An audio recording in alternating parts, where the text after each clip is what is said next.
Дараагийн бичлэгтээ тавтай морил өнөөдрийн миний ярих сэдэв болохоор амьдрал нэг шат дахиж хүсэл мөрөөдөл биелэхийн өмнө биднэрт ирдэг 4 туршилтын тухай хуваалцъя гэж бодож байна. Бидний амьдрал шат дахиж бодож исэн зүйл биелэх төгөхөөр эхлээд туршилт гэдэг зүйл заавал ирдэг гэж ер нь та нар сонсч ирсэн үү? Жохон сүнслэг тийм талын яриач байж магадгүй л дээ. Гэхдээ ямар нэгэн байдлаар биднэрт шин амьдрал, шин зүйл, шин хүсэл мөрөөдөл ингэж биелэх яг тэр өмнө нь биднэрт хорвоо ертөнцөөс туршилт гэдэг зүйлийг өгдөг гэж байгаа байхгүй. Тэгээ бид бүгдийн эргэн тойронд яг биднэрт гэсэн үг шүү дээ. Энэ 4 зүйл тулгарч ивэл, бий болж ивэл бидний амьдрал нэг шат ахих цаг нь болсон байна. За тэгээд хүсэж мөрөөдж байгаа амьдрал руугаа урагшлах тэр цаг нь ирж байгаа дохио гэж хэлдэг юм билээ. Тэгээ нэг ёсондоо хорвоо ертөнцөөс энэ хүний цаг нь болж үгүй юу гэж шалгадаг тест гэж ойлгож болно гэсэн үг. Өөрсдөө бид нар тэр болгон анзаарч мэддгүй л болохоос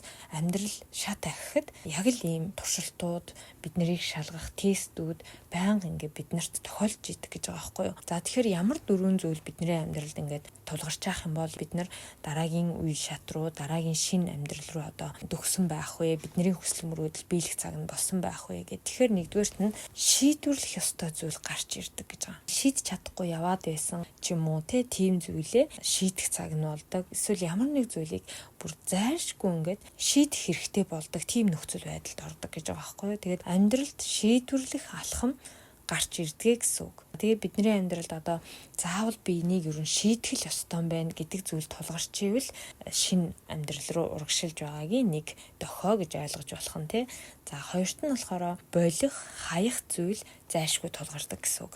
Дараагийн шатанд одоогийн амьдралд байгаа нөгөө хэрэггүй зүйлийг орхиж хаях шаардлагатай болдог учраас орхиж чадахгүй, хайж чадахгүй, болж чадахгүй байгаа зүйлээ заавал яг болох шаардлагатай тийм нөхцөл байдал үүсдэг гэсэн үг байхгүй. Ингэж бид нөр өөрийгөө хөнгөн болохгүй бол нөгөө шинэ үе шат руу, шинэ амьдрал руу ахиж дэвшиж урагшилж чаддаггүй яг ингээ гацчдаг гэсэн үг. Тэгэхээр энэ нөгөө хаях болох гэсэн шалгалтанд унаад ахаарал хүмүүс яадгийн тэндээ ингээ гацчдаг, удаан байдаг гэсэн ийм ойлголттой байхгүй.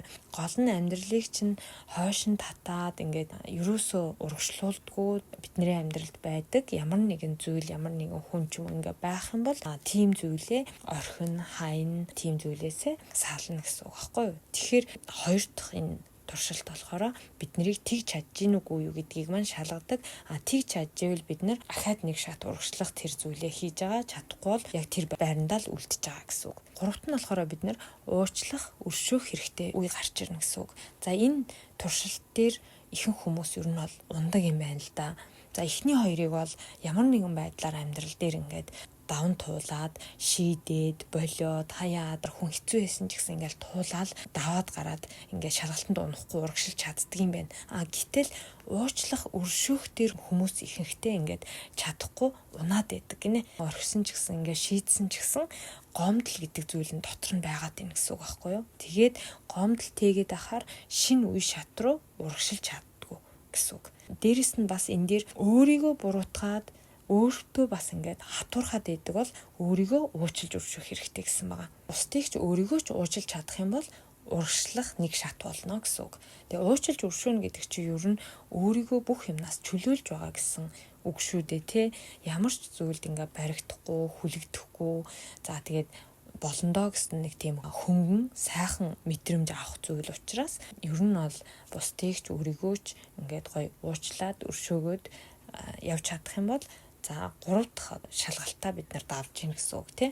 За тэгээд 4-т нь болохоор бэлтгэлтэй байх гэж байгаа. За ямар бэлтгэлтэй байх ингээд хэлэхээр энэ нь яг бүр үнэхээр дараагийн үе шат руу, шинэ амьдрал руу ороод бүхнийг хүлээн авахд бэлэн боллоо гэсэн тэр шийдэмгий бэлтгэлтэй байдлыг хэлж байгаа гэсэн үг юм билэ.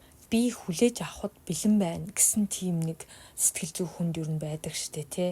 Яг нөгөө өмнөх зүйлтэйгээ ингээд зурлаад авахгүй зүгээрээ би одоо ингээд бүгдийг хүлээж авахд бэлэн байна гэд ингээд нэг тийм ямар ч айхаа айцгүй ингээд хүн байж чаддаг штэ. Тэгэхээр л ерөөсөө тэр сэтгэл зүйн бэлтгэлтэй болсон байна гэсэн үг юм болов уу гэж би бас ойлгосон. Тэгээд би хүлээж авахд бэлэн байна гэсэн тэр сэтгэл зүйн бэлтгэлийг л хэлээд байгаа юм билээ л дээ. Эргэж буцаж одоо ямар нэгэн зүйлд хорогдохгүй тий юунд ч ингээ харамсахгүй цаашаа алхахад зүгээр би билэн гэж ингэж шийдэж чадсан цагт бид нар яг дараагийн алхам руугаа ордог, дараагийн шат руугаа амьдрал маань ахиж ингэж дэвшиж дээшлж идэг гэсэн байгаа байхгүй юу. Ихэнх хүн яг тэгж шийдэж ингэж чаддгүй учраас яг л нөгөө байгаа байрандаа байгаад идэг.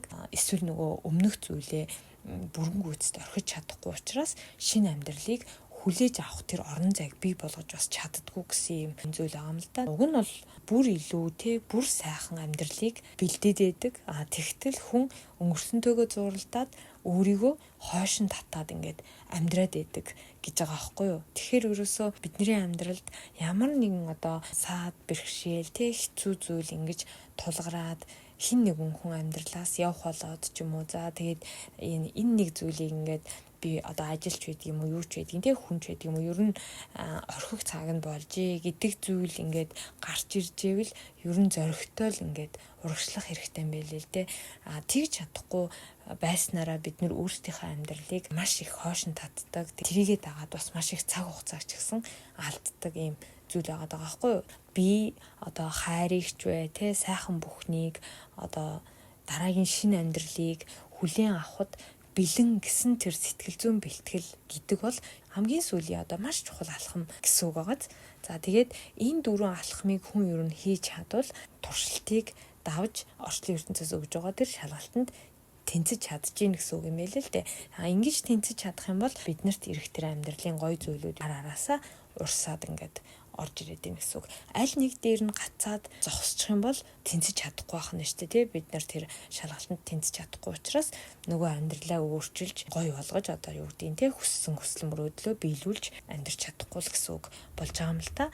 Тэгэд бид нар чинь өөрсдөө л яг өөрийнхөө амьдралд тэр түгжигдсэн байгаа хаалттай гацчихсан байгаа зүйлийг өөртөө л онгойлгож нээж цааш алах болохоор ямар ч айх зүйлгүй зөрөгтэй шийдэмгий байхад ер нь амьдрал болондоо гэж бодож байна. За тэгээд богинохон бичлэг байсан ч гэсэн та бүхэнд маань одоо нэг энэ дөрвөн зүйл тулгараад ингээд яах вэ гэж бодож байгаа бол дараагийн шинэ амьдралыг хүлээж авахын өмнөх туршилт шүү гэж ойлгож хүлээж авах юм бол бас арай илүү сэтгэл санаа бас амар байх гэж бодож байна. За тэгээд бичлэгээ энэ хүртэл сонссон та бүхэндээ маш их баярлалаа. Дараагийнхаа бичлэгээр дахин уулзцгаая. Баярлалаа.